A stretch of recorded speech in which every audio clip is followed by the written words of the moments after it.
Awesome. Yeah. So people can see you. That's amazing. Uh, Great. So, shall we get started? Let's do Okay. it. Okay, cool. So hi guys, I genuinely don't know if you guys can see the screen and everything, but Nikki says yes, so I'm pretty sure it's a yes. As you guys know, it's my first YouTube live stream. I'm pretty nervous, but that's okay. But also because Nikki is right here with us, I'm a huge fan of yours, just like so many in the UX research community. So thank you so much for joining us. I do not need to really introduce her, and she doesn't need much introduction, but I'm still just gonna go and say it. Nikki is an amazing qualitative UX researcher. She comes with a decade's worth of knowledge, and she's all about power packed knowledge in UX research, and I genuinely cannot wait to learn from you. So, just like so many who are in the live, I'm sure. So, yeah.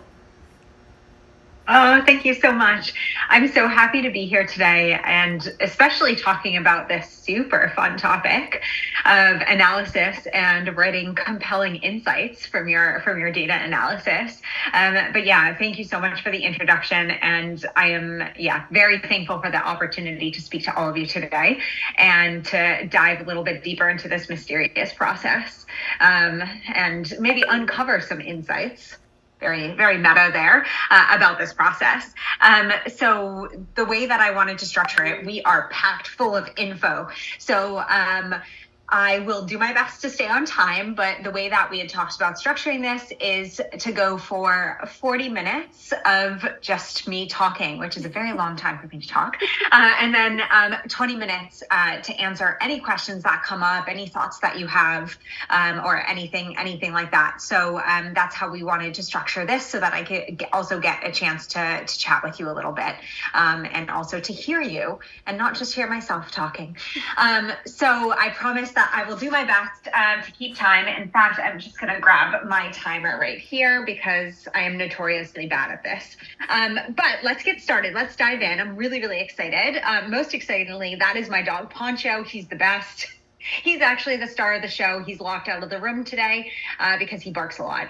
But I am a user researcher. I love Pokemon. Like, I like doing facts that aren't about user research. Yeah, user research is cool and stuff, but this guy, this is my favorite Pokemon. Little Charmander there. I'm also a huge World of Warcraft nerd.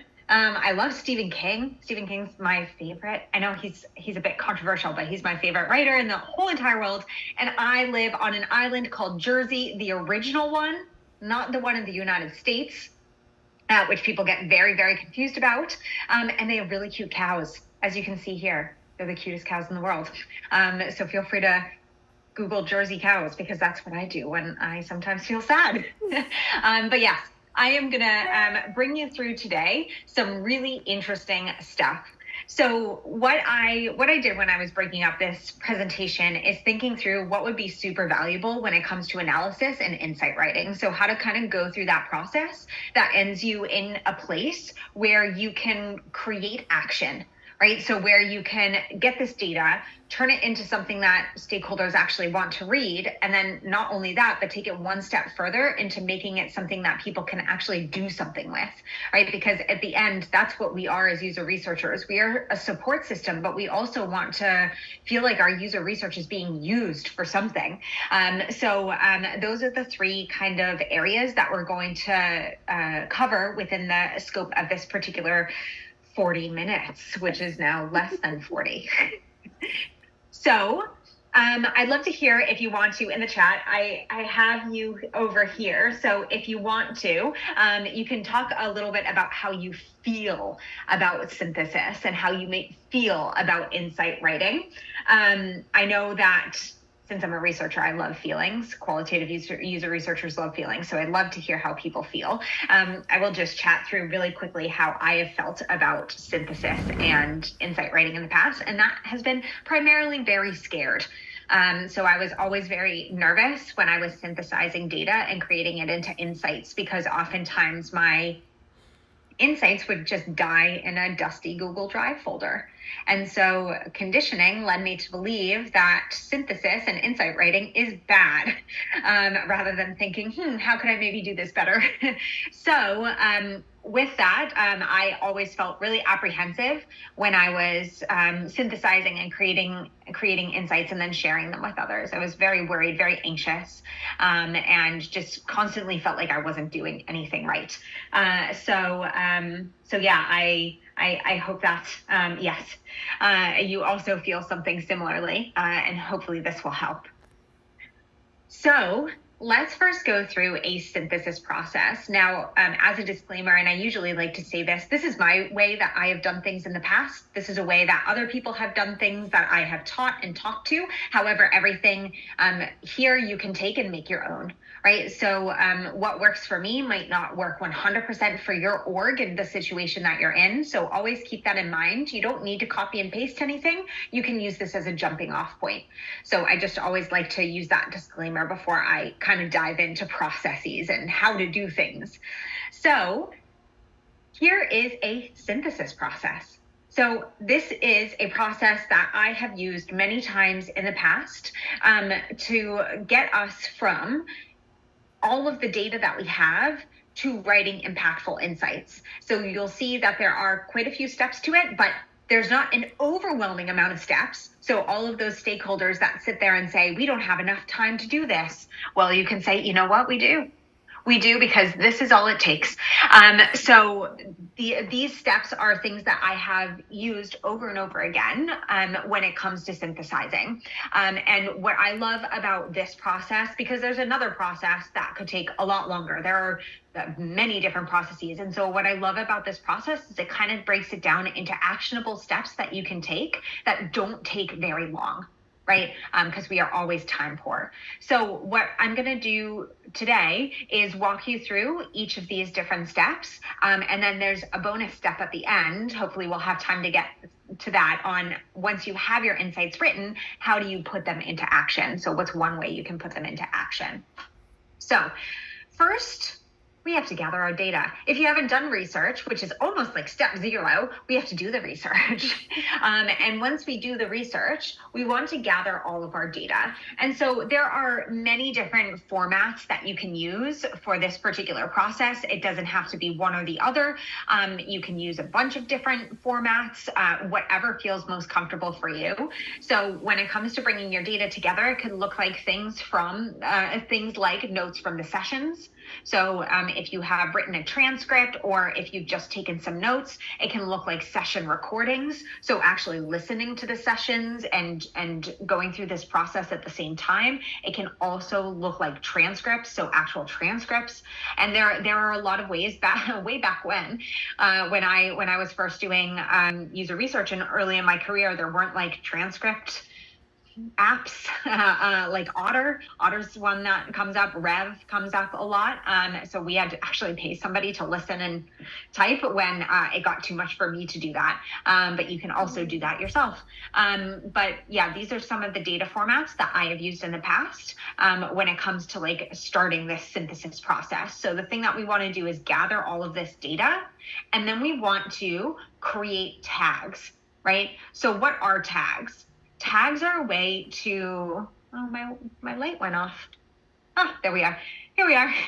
Tags are a way to make sense of data.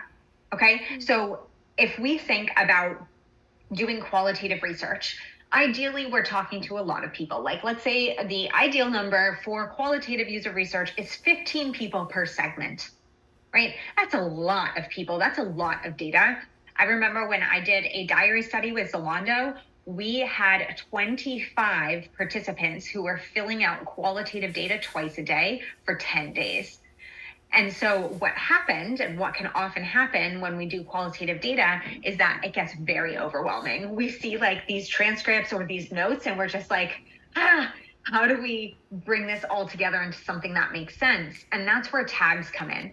So tags are a way to make sense of the data by categorizing them into different buckets, so that we can then see these buckets and make those into insights, because those become our patterns. And we'll talk through concrete ways of doing this. But tags are kind of where things start when it comes to really analyzing and synthesizing your data.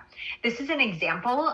This is what I love to use. I love using Excel. It's because it's like really old school, but this is what we had when I started doing research, is like an Excel spreadsheet. And I just have like kind of brought that along with me throughout my career.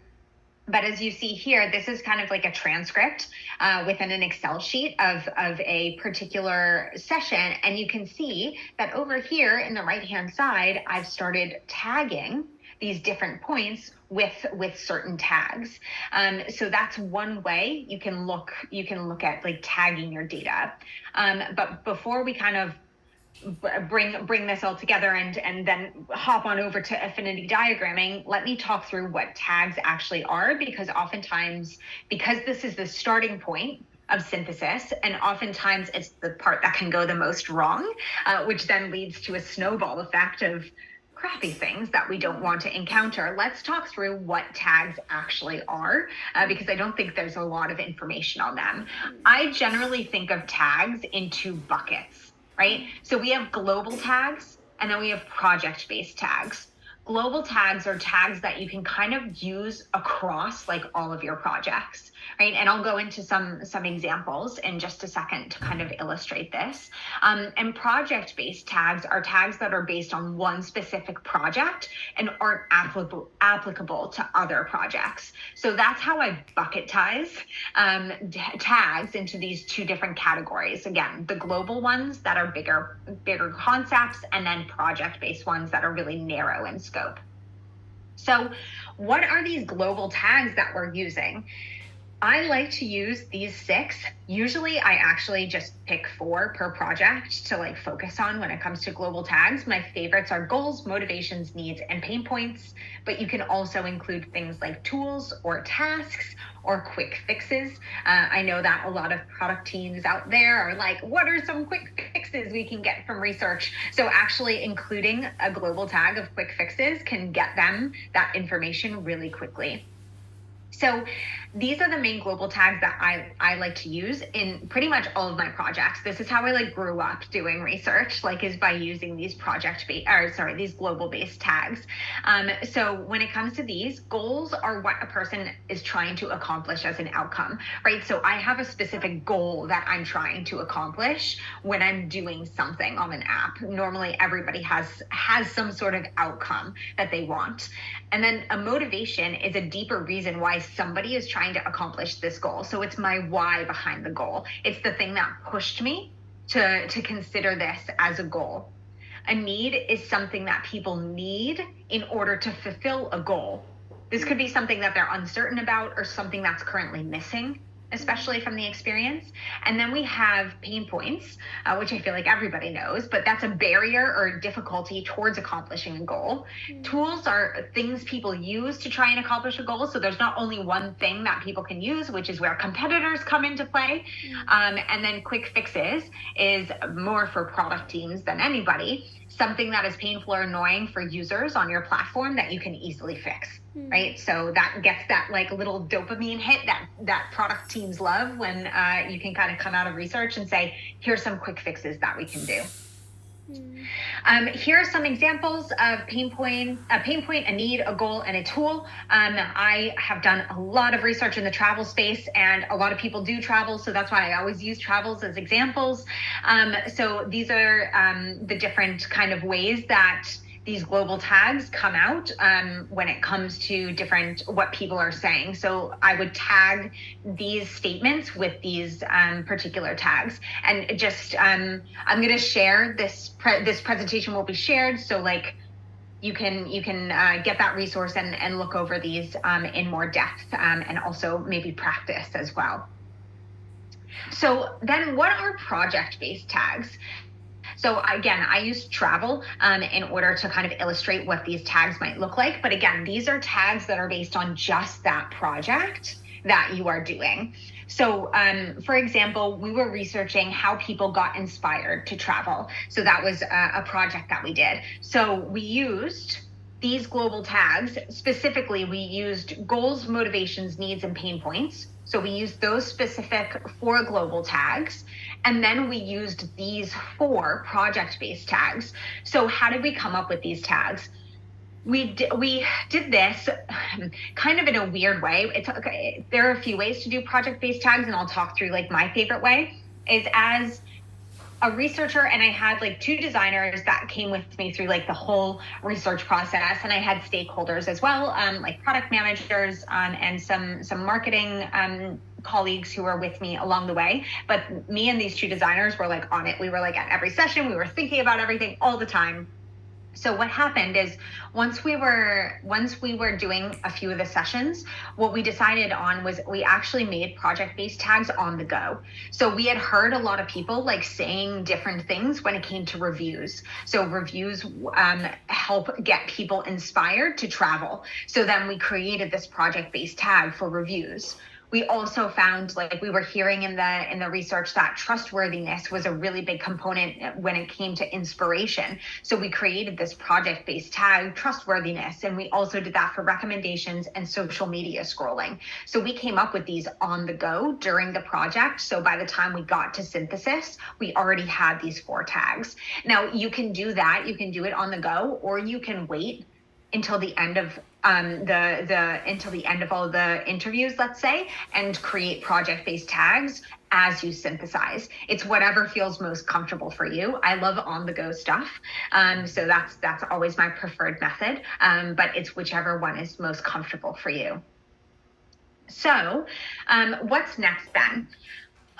This is a tough one because I know not everybody likes to read this, but it is a best practice, and it's something that hugely changed my life as a researcher. So what I used to do is, let's say that we were interviewing 10 people, right? So we had 10 one-on-one interviews. I would wait until after participant 10 and do a huge synthesis session, like a really big one. Nobody really loved that.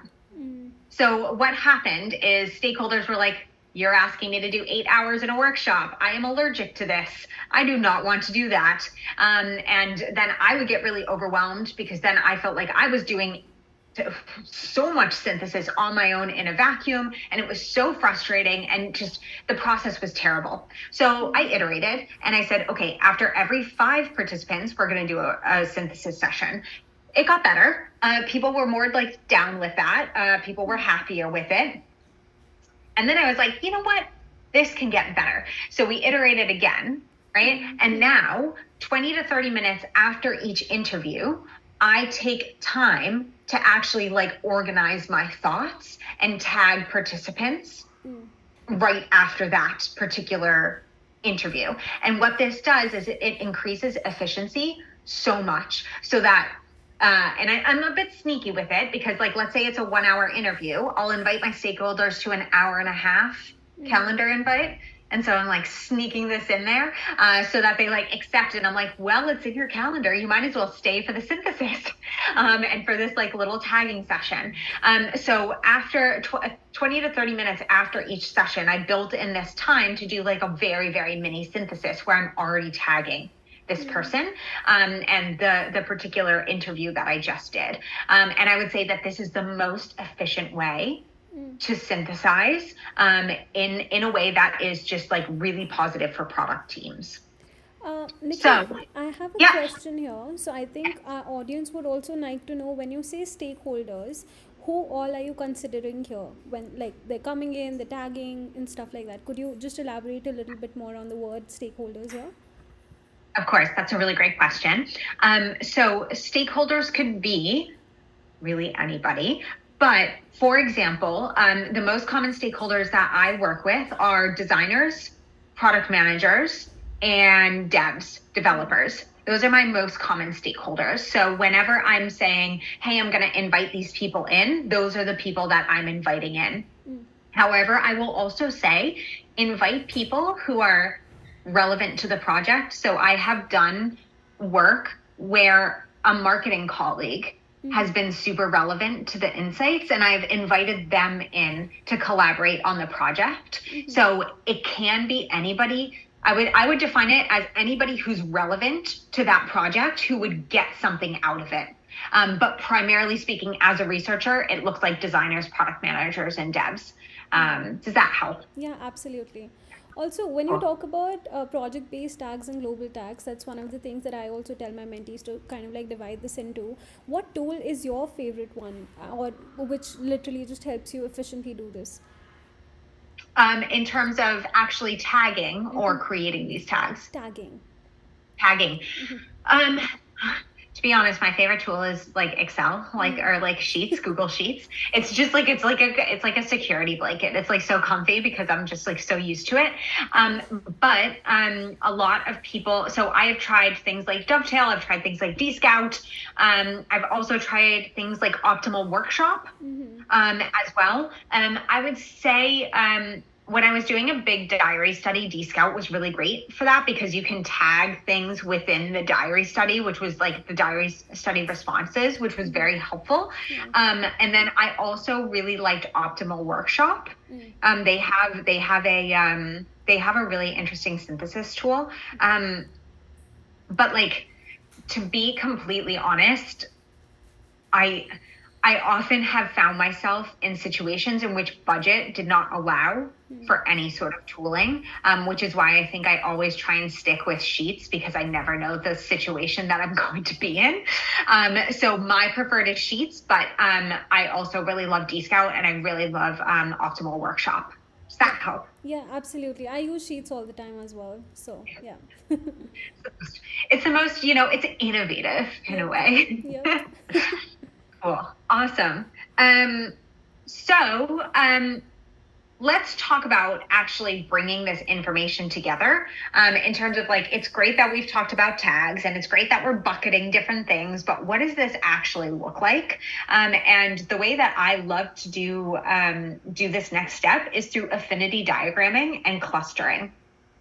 So once we have all of these tags, all of these great tags, yay, we're awesome. How do we actually find patterns? So it's the same problem. You still have a lot of data all over the place. So how do you actually bring all of this together and find the patterns that will eventually become your insights? Affinity diagrams. May I present to you? These are my favorite. They're actually something that I use like almost every day. And there's something that I use like in my personal life too. Like if I'm like, I need help, like brainstorming something, I'm like affinity diagramming.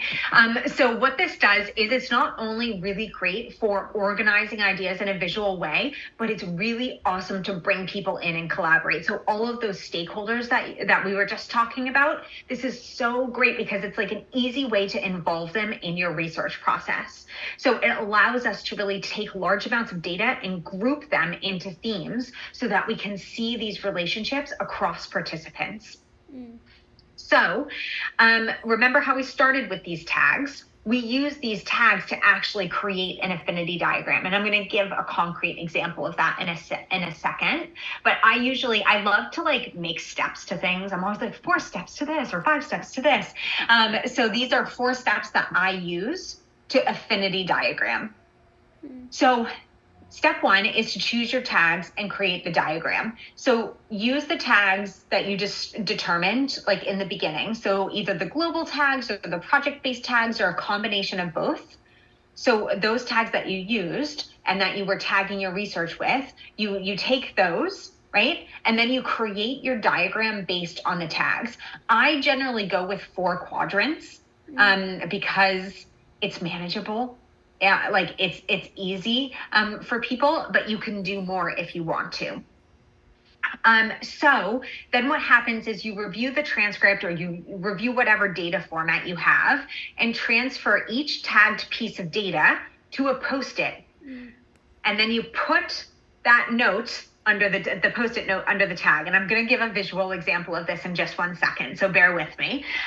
For example, I would go through all the pain points and put all of the pain points that one participant felt in the pain point quadrant. And it's 1 pain point per Post-it. There's a lot of P's in there. So this is what that ultimately looks like here. So you have and this is just one participant. So you have participant 1. And what I did is I reviewed all of the transcript from participant 1 in that Excel sheet that I had showed earlier that I used. And I said, what are all the goals for participant 1? What are all the needs that participant 1 has, the pain points, the motivations, right? So I take that information and I put each of those into the respective quadrant. I also have over here a little parking lot. I love parking lots so much.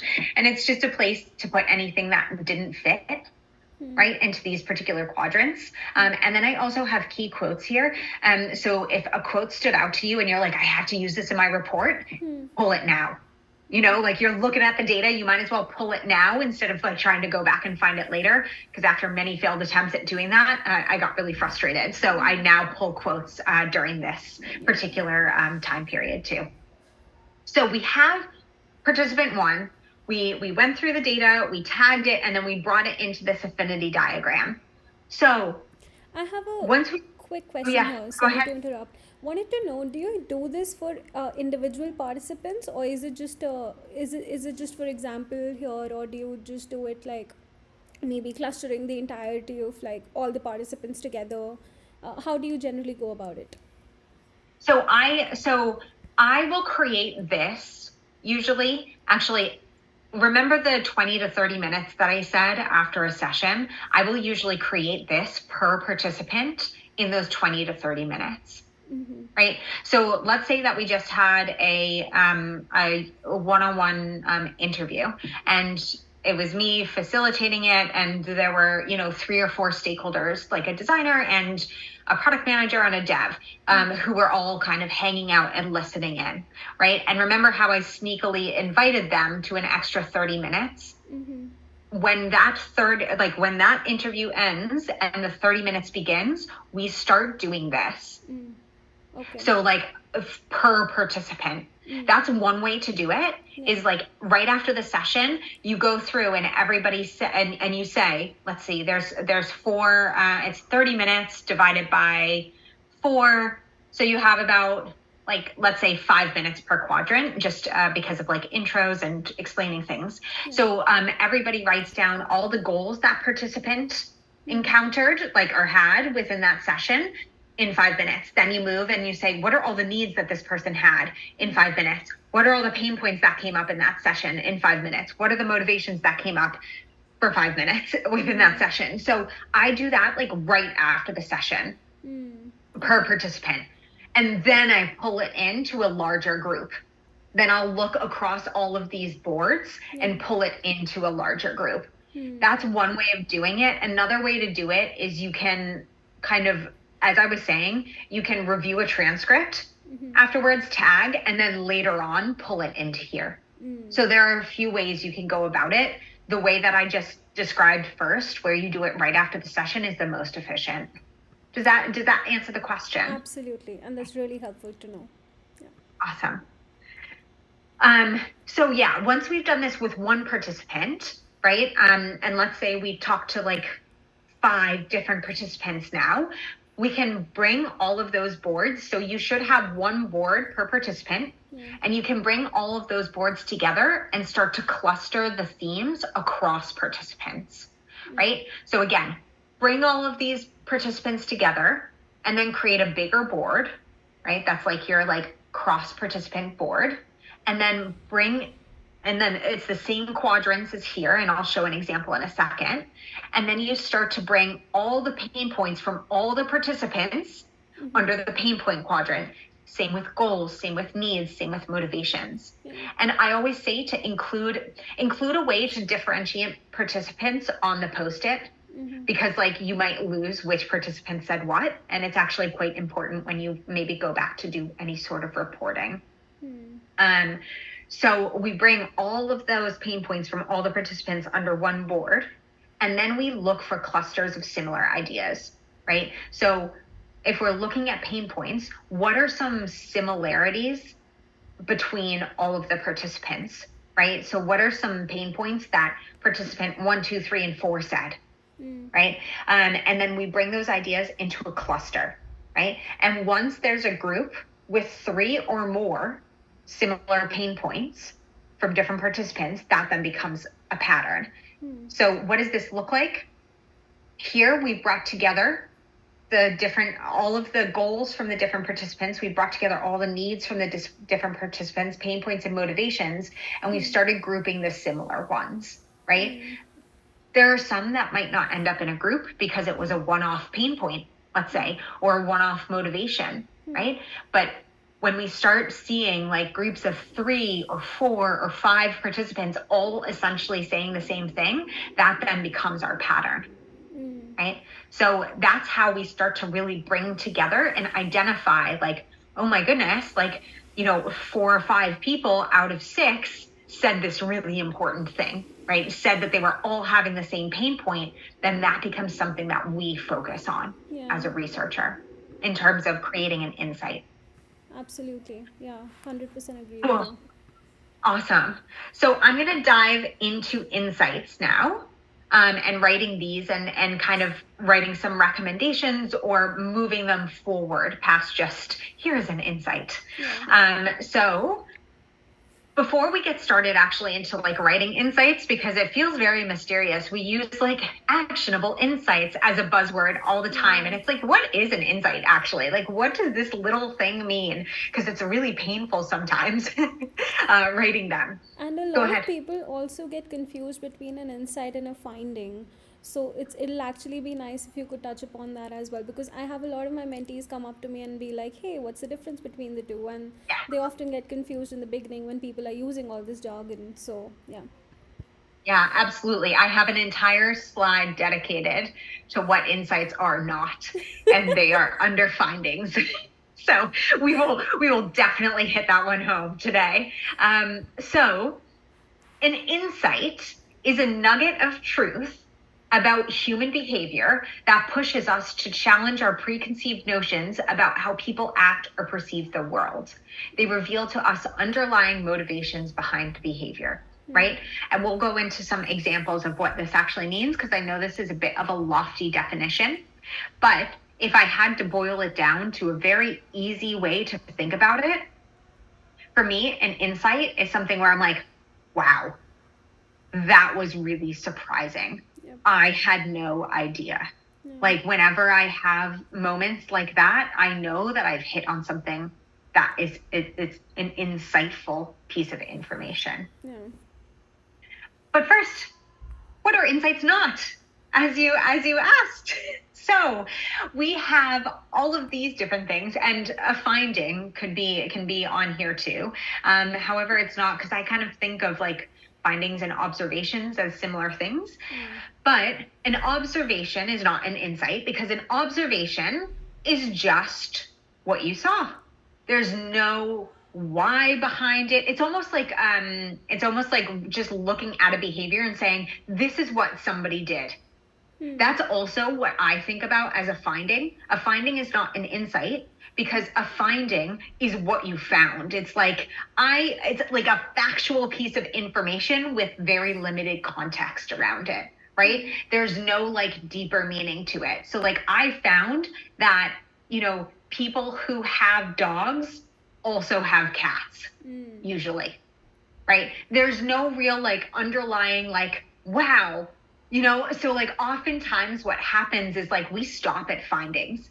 We end up just giving people a lot of findings, and then we're like, why aren't stakeholders excited? It's because findings are kind of obvious. Like they kind of lead to behavior that we like all kind of knew before the research was done. And don't worry, we will talk through then like what is actually included in insight to make it more of a wow factor. But quantitative data trends are not insights, right? They tell you what is happening. They tell you behaviors. They tell you trends within quant data, but they don't say why, which is why mixed methods is so important. Something with a short shelf life. So sometimes like quick fixes, right? Or low-hanging fruit, or, something that can be solved today that might not be an issue tomorrow and doesn't have a huge impact on the product isn't an insight. So if we have, let's say we have, this is actually kind of interesting, because usability testing is like this really gray area. So with usability testing, let's say we find, some sort of like bug or something. That is not an insight, It's something with a very short shelf life, in the sense that like we should just fix that. Like it's just like we need to fix the bugs, or we need to fix like an issue when it comes to like a flow. And then a preference or a wish is not an insight. This one's a tough one. When people say something like, I would love if you did blah, blah, blah, blah, blah on your product, that is not an insight. When that happens, we need to dig deeper to understand why they want that feature, what they're actually looking for, what goal they're trying to accomplish, what they're needing, what their current pain points are. We need to dive a lot deeper beyond preference or wish. So these are all the things that insights are not, which can be a little bit overwhelming for people. Yep. But don't worry, you can sit with this slide and just let it sink in for a moment later on. So then, how do we actually identify insights and write some good ones that make stakeholders say, ooh, that's important, right? So again, nuggets of truth, but what does that mean? What does that lofty definition mean? So a discovery about human behavior and the underlying motivations behind that behavior, right? So ask yourself, when you're looking at data, does what you found, or does this particular piece of information give you a new understanding of attitudes, behaviors, or context that you didn't know before, right? Does it give you a new understanding of motivations that you didn't know before? The second, information that challenges what we believe about users and how they exist in the world. So does this piece of information, or do these findings that we had, do they negate or change the way that we viewed users in the past, right? So if we're looking at it and we're like, wow, we thought that like all dog lovers were cat lovers too, but we just found that dog lovers hate cats. I don't know why this example is sticking, but it's just in my head right now. You know, that's something that really changes, like, oh my goodness, we need to think about this. Knowledge that reveals fundamental principles that drive us towards seeing users in a new way, right? So does this piece of information help us understand people's mental models or how people think about things better, right? So is there a piece of information that we found where we can like really understand why people are thinking about things in a certain way, right? Because that's what we really care about. And 4, I kind of already touched on this, but really this one's one of the easiest ones. And this is what I started with, because when I started identifying affinity diagramming and trying to identify like findings or patterns or trends or whatever, one thing that I started with is like, does this piece of information make you say, wow, that's so interesting, I had no idea, or like, wow, I cannot believe that? So did it surprise you? Was it unexpected? Is it something you knew nothing about? That's a really great place to start when it comes to an insight. So how do we write them?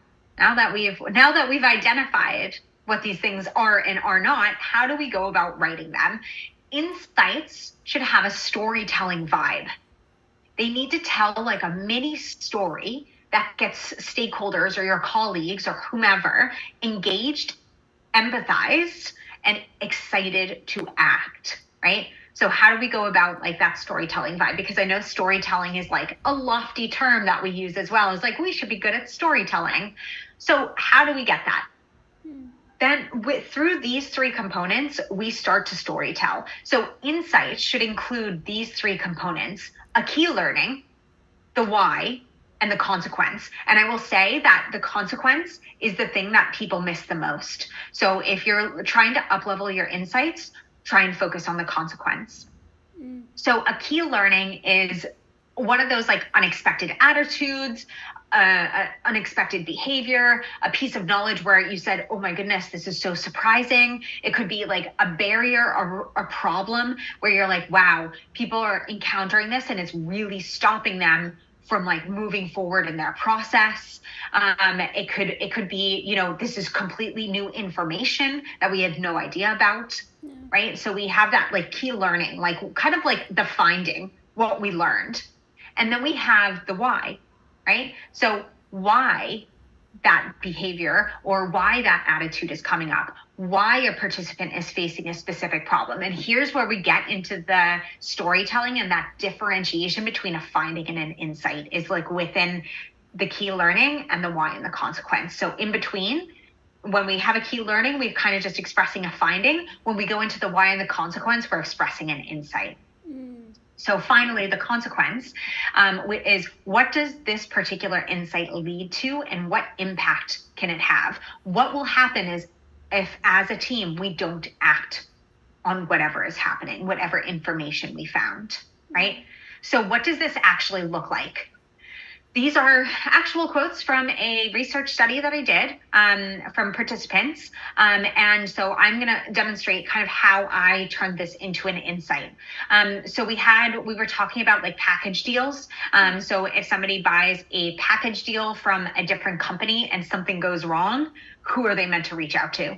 Right? So people were like, I don't know if I should buy this because what if a flight gets canceled and that's not included with the packages? It was all very confusing for people, right? So what we heard, the key learning is that people were concerned about the policies and consequences of a package deal getting changed or canceled because they had no idea who would be responsible for helping them and if they'd get charged for changing their flights. Yeah. The why, right? So we have this is a finding. People are concerned. This is what happened. This is what we observed. But why, right? People get stressed about bad things happening to their trip since usually they've had a painful experience from the past. And with package deals, a lot of things within that package are out of their control. And it's many different components put together. And there's never any clear indication of who is responsible. So we've gone a step further of this is what we found to why is this actually important to people, right? Who cares? And then finally, we have the consequence, which is what happens if we don't act on this. People might not use a package deal service because of the possibility of something going wrong and having control over the situation. And it might cause more stress than them just booking their travel on their own, right? So we have this consequence. And as a company who's a travel company who was just we're going to invest in package deals. If we don't act on this, nobody might take our product. We lose revenue. We lose people with this. And that's the thing that people miss with insights is this is a burning problem because we're not going to make money. We're going to invest money in something and potentially nothing will come out of it if we don't do it correctly. So here is the insight boiled down. This is what I presented. So people are concerned about the policies and consequences of a package deal as the process is out of their control. Since many different components are put together in a package, there's no clear indication of who is responsible if something goes wrong. This can lead to more stress than booking travel, causing people to choose not to use a package service, right? My stakeholders listened. Yeah, they were like, oh. Yep, this is amazing, and I love the way that you've broken this down into 3 different parts, literally telling people that how exactly you're supposed to write an insight and what are the steps you need to go through in order to make that happen. So this is amazing. Amazing. Yay. Cool. So I just want to also remind everybody, not every interview will have a bunch of amazing insights. It is still okay to report on findings. But that's still totally fine to have findings in your reports. But for things that you find are extremely important and that are wow, this is mind-blowing, this is really important, we really need to focus on this, then I really encourage you to go to that next level of insight writing. I will say that with usability testing, often we don't have insights. We have a lot of findings and observations with usability testing, and sometimes some beautiful insight comes out of it, but it's okay. It's not to say that quantitative data trends are wrong, findings are wrong, observations are wrong. None of these things are wrong. It's just really thinking about differentiating them and the impact that you want to have with the information that you're giving people, right? And out of my interviews, I was doing a big generative research effort. I think I spoke to 50 people over each of them were 90 minutes. It's not I had 50 insights, right? I had probably 15 really great deep insights. Because remember, we're also clustering people, right? And we're also trying to weight these insights. So don't, if you are feeling I have no insights, it's okay. Sometimes we don't have them. So really quickly, I just want to talk about the next step after writing an insight, and then I will shut up and answer any other questions that come up. But this is important in terms of like activating insights. I love to use how might we statements. So how might we statements are small but mighty questions that take our insights into opportunity areas, right? And help people think creatively about what solutions might be. So we're heavily involved in the problem space throughout research, and now we're kind of slowly trickling into the solution space, which is how we get our insights into something that actually happens, right? This is how we make our insights actionable. I have So a question here. I'm so sorry yeah, to interrupt again. no, it's fine. So basically, you said that we do the findings. I mean, we do the insights, and then post that, we basically come up with how might be statements. Yeah. Is that what you're saying? So what about? Do you come up with recommendations post that, or do you not? Or that's fine, like anything, but like whatever you're comfortable with. Could you tell us like what's your process like? Yeah, sure. So when it comes to recommendations, what happens is in my report, I will have a page that says recommendations. And what here? You know what? Do you mind if I do this really quickly? Sure. I can maybe even bring up an example that will make it a little bit easier to share of what this actually looks like. So. Of course, it's not going to let me actually look at my own templates right now. So here, can you see this okay? Yeah, so for you, this comes right after the insights, right? Yes. Yep. So okay, let's take this one step further. So I wrote my insights, like we did the analysis, right? And I wrote my insights, and now I'm writing a report because reports are where recommendations come out usually. And so what I will do is after I've written my insights and while I'm writing my report, I will come up with recommendations. So as you can see here, my recommendations have a combination of the finding. I don't put insight here because sometimes we don't always have insights, right? The finding, the consequence, the confidence, and the next step, right? So the next step is usually the recommendation part. Right. So we have the finding. So this is another example. People aren't able to input their credit card into our app for repeat purchases. Right. So the consequence, which we talked about in insight writing, is people won't use our app unless they have their credit card. So we lose revenue and it impacts this percentage of people. The confidence is like kind of how many people mentioned this. And then the next step is the recommendation. I am not a designer. I am not a product manager. I am a specialist in user research. So I, generally speaking, do not tell people very point blank, like, we need to change this button, So my recommendations are usually like questions, which is actually really great because it leads into how might we statements. So for this, my next step would be, why don't we look into saving credit card details? What's the effort that goes? Well, like, what would this look like? Right. And that lends really nicely into the next step, which is how might we statements. Does that make sense? Yeah, that does make sense. And it's also very interesting because some of the organizations that I worked with, they generally pair with designers. Like, let's say if I am building something for the designers, I'd probably pair with one or two of my key stakeholders and write recommendations with them. Like, let them know the entire thing and involve them in the process as much as we can, so that we're giving the entirety of the stakeholder group something very, very strong. So okay, but this is very interesting. Don't you ever get questioned, because I know I have, don't you ever get questioned from your stakeholders that, why are you giving me a question, like a how might we statement instead of a solid solution? How do you generally deal with stuff like that, if that has ever happened to you?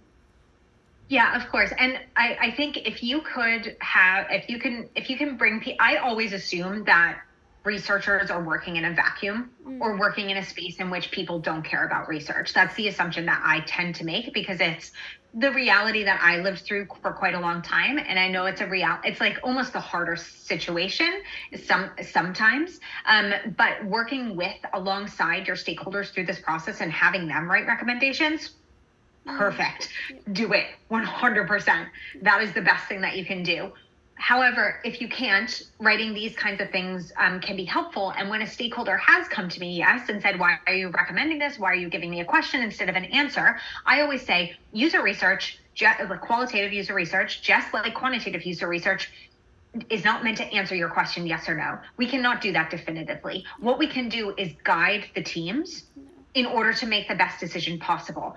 I am not an expert on design. I am not an expert on business. Therefore, I have written this statement because what this will do is it will allow us to brainstorm together creative solutions to the problem using all of our brains, which all have different specialties, so that when something comes out, it makes a lot of sense. Because if I would recommend what I wanted to do, it might not make sense for devs, which then takes longer. It might not make sense design-wise, which then takes longer. It's better for us to just come together and do this. And this is how we get to that point. Does that help? Yeah, absolutely. And a lot of stakeholders don't really realize that researchers are also there to nurture the conversation and take it forward than just to give you, a simple, clear answer, which we're not meant to do.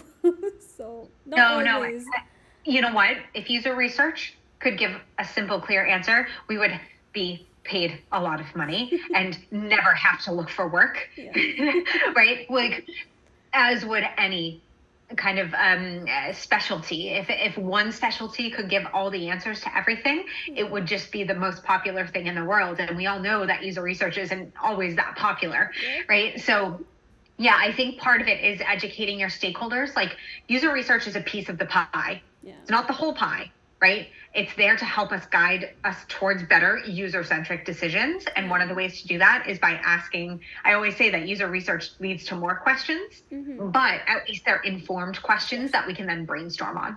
Correct. Awesome. Cool. Thank you. Awesome. I am going to pop back into this really quickly. So that we can talk a little bit about how might we statements. This just breaks down why how might we statements are really powerful, and why we use how might we statements. But I just want to talk through steps to writing a how might we statement and really dig into that with a concrete example. So step one is starting with one insight, one at a time. We don't have to answer all of the questions at once. So using the insight you found, we want to highlight the consequence and problem part of the insight. So for example, I'm bringing the insight that I mentioned before in, where people are concerned about policies and consequences of a package deal. And I highlighted the big problem that there is no clear indication of who's responsible if something goes wrong. Like, that was the big problem. Right? And so I said, this is something that we need to turn into a how might we statement.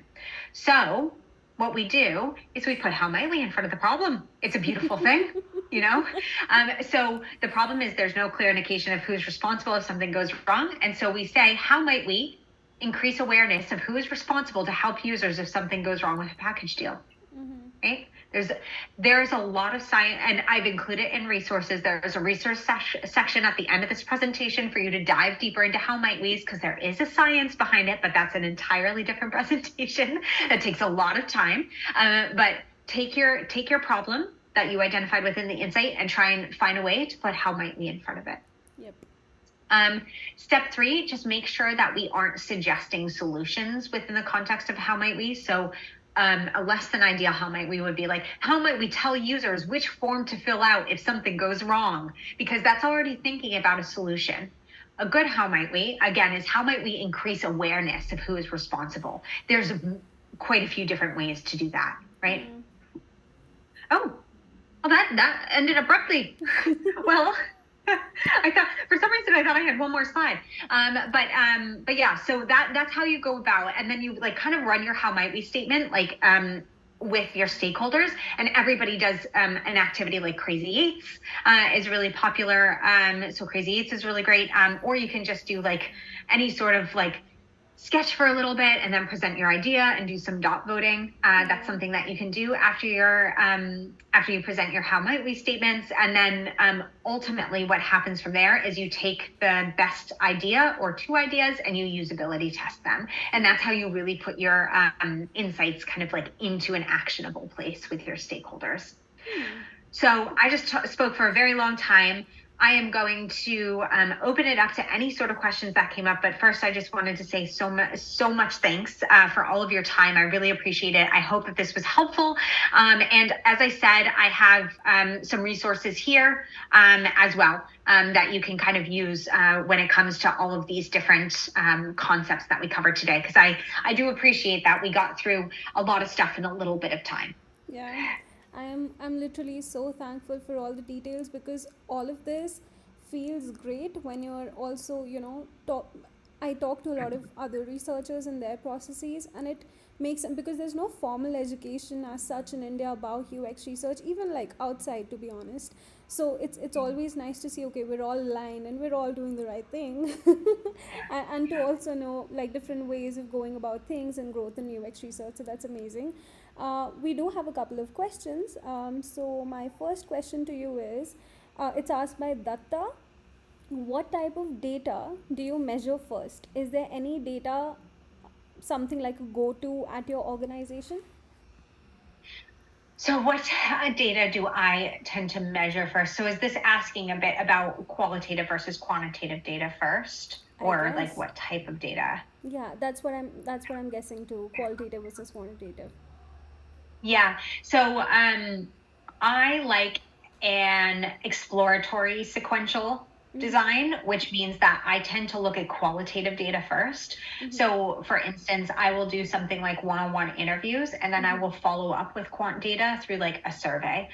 So a really concrete example of this, I kind of alluded to it earlier, is we did a diary study with a bunch, like 25 participants, which got us a lot of qualitative data. And then I followed up with a survey to help us prioritize all the insights that we got from that. So my preference is like an exploratory sequential design. But I would say that not a lot of researchers, not enough researchers, myself included, do explanatory sequential design, which is quantitative data first. So looking at something like product analytics, so that's something that I used to do, is I used to look at product analytics and kind of say, like, where are things going wrong? It's kind of like, it's a weird job to do, right? You're kind of like, what's the drama? Like what are all the things that are going wrong in our system? And then you're saying, okay, we need to understand why this is happening, right? Because again, quant will tell us what, and we need to understand why. Yep. And then when it comes to like just like qualitative data, like go-to methods, I would say my favorite is one-on-one interviews, because like I literally just like love them so much. So I would say that's my favorite. And I would also say like I love diary studies, and I love contextual inquiry as well, and card sorts.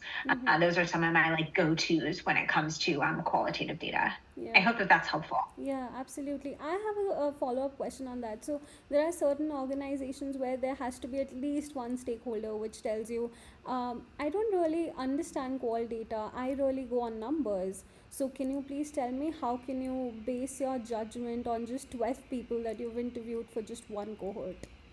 How do you deal with questions like that? Yeah. So this is a tough one to answer succinctly, but I will do my best.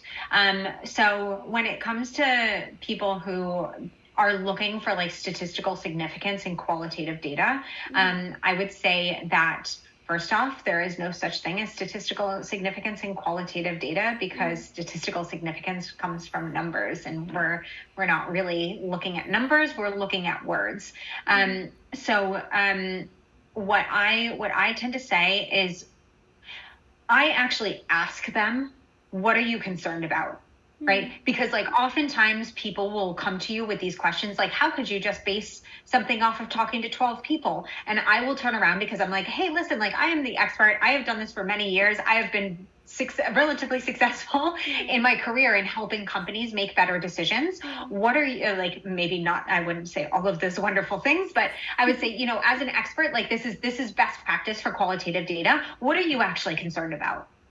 Because like it's very hard to make an argument against people when you don't understand them. So I would always recommend, whenever somebody comes to you with something like this, put your researcher hat on and say, like, what is it that concerns you? Like, what are you worried about? Why do you not trust the data that I got? Like, why do you not trust qualitative data when it comes to this, since this is a best practice? Like, asking a lot of questions, because then you get at like the anxiety and the fear, right? It's like, oh, are we going to make a bad decision because we don't know how much this impacts the rest of the world? And then you say, okay, so you're not looking for statistical significance, you're looking for like saturation, or you're looking for something like effect size, which is something that we might be able to talk about when it comes to qualitative data, right? So like a lot of times what we say is, you know, after a certain number of people, you will just start to hear the same things over and over and over again, right? And your number of new insights goes down. And so putting more time into this, right, is not very helpful. So we can talk about things like that, which is saturation of the data. So I would think through, like, really asking this person where their concern is coming from, and then talking about things like effect size or saturation of the data. Those will probably help with regards to coming up with like statistical significance for qualitative data. But usually it's just a misunderstanding, but understanding what's behind that will help you answer that appropriately. Yeah. Sometimes I also do one thing. I try to send, because you know, you recognize those people most of the times. So what I generally do is I send peer reviewed articles about the same way ahead of time, just to make sure that, you know, some of their doubts are also answered by different sources which they think are more credible, and you know, so something like that. All right, so sorry, go ahead. I would also say that there's nothing wrong with them questioning stuff like this. And so like invite it, try not to work against it, because you will be working against it for years and years and years. So invite it in and say like, okay, well, you know what, maybe it is a good idea for us to kind of like run a survey to understand better how like relevant these insights are. So it's also okay to like let them question that and say, you know what, let's run a survey to better understand this. And that's a really great practice as a user researcher anyways. Yep. Yeah. All right. So one of the questions here was, what did you mean by new understanding of context? Can you please give us an example? I do not know which slide were they talking about. I think it might have been up here. New understanding of context. I do not know where this is exactly. No worries at all. When it comes to a new understanding of context. I can try and talk about it from the place of like identifying an insight. Yeah, sure. But I'm not sure if that would be helpful. All right. Meanwhile, they answer. How about we move to the next question? And you can tell us what did you mean by Karthik? If you could tell us what did you mean by that, that'll be great. Awesome. So Shashank has asked, isn't the 4 quadrant the same as tagging it, but in post-it notes? Why repeat this step? I always get this question. You figured me out. Yes. This is essentially the same thing as tagging it in an Excel spreadsheet. 100%. There are a few ways or a few reasons why you can do them separately and why you would repeat the information. The first reason is biases. So right after we get out of a session, if we dive right into this and don't look at the transcripts at all, we are biased, and especially stakeholders can be biased to remember the information that is most important to them, which tends not to be pain points, which tends to be how amazing our product is, right? So it's a very, very easy to get wrapped up in biases if you're not also looking at the transcript. Another reason that we do this, both, if you can. I mean, that's why I'm giving kind of like options, is like, if you can't do both, then just try and do this, because it is one of the best ways forward and moving forward with research in an efficient way. But we forget things. I will, like, I can be in a trance sometimes during research, and like I will leave the research session and be like, that was such a good session, but I have no idea what we talked about. Like especially like for me, like I do a lot of 90-minute, sometimes 2-hour sessions. Trying to remember what we talked about 10 minutes in is tough. Right. And so like we might very easily forget some really key points. So yes, you are in essence repeating a step if you do the tagging in the Excel and then move it to the affinity diagram. However, you will sometimes get information that you might have missed or things that people might be biased against, right? So it's helping with biases and it's helping with making sure that you're remembering everything. So something that I do is, you know how I said that I will do this right after a session, right? I sneakily put this in. Something that I will also do afterwards is just scan through the transcript to make sure that we haven't forgotten anything. And I might add different pain points or goals or needs or motivations or whatever tags that we might have forgotten or might not have picked up on, if that makes sense. Yeah, absolutely. That's very interesting. One question that I usually get is how as a UX researcher do you keep away from biases? How would you answer that? Yeah, really, really great question there. I do a lot of meditation. So I meditate before sessions. And something else, yeah, I do like it's like a really quick, like 5-minute meditation, clear my head, because like, of course, like the last thing I want to be doing, like when I'm in a session is being like, oh, what did I need for groceries tonight? You know, like, so oh, sorry about that. I do meditate to clear my head. And then right before the session, I will write down what are my assumptions about this person. What are the potential biases that I have against this person? And what are all the things that are knocking around my head that I need to get out? So like that's like an exercise that I tend to do during each session or before each session, so that I make sure that at least if they're in my mind, they're then out on paper. And then I meditate to clear my mind. Another thing that you can do is, you know how I have like parking lot and key quotes here? You can add another section actually that says assumptions or biases. And you can like add things to that, so that like during the session when you're doing this, if somebody says something, you can sit down and say, is that a bias? Is that actually an assumption? So it's something that you can actually put into this particular practice as well, to really call that out. And really, like as a researcher, like we are going to make mistakes. We're going to have biases. We're going to have assumptions. We're human, right? So like doing things like writing all of these things down and getting them out of your head, and making sure that you're like hyper aware of them is one way that I've kind of tried to mitigate that risk. That's very, very interesting. I love the fact that you said on the side we can have another, panel where we literally just put our biases and assumptions. I'm going to start doing that. I actually don't do that, but meditation sounds great. Yeah, it's super, super fun. Yeah, awesome. So we have one question by Pabisetti Divya. She says, is project based tag something like for reviews? We take reviews from Play Store and all. Can we go through some examples for this? I don't think we have time for that, but like if you are okay with it. Yeah. So sorry, we have project-based tags right here, right? And she asked, sorry, about reviews. Yeah, she asked, is project-based tag something like for reviews? We take reviews from Play Store and all. Can we go through some examples for this?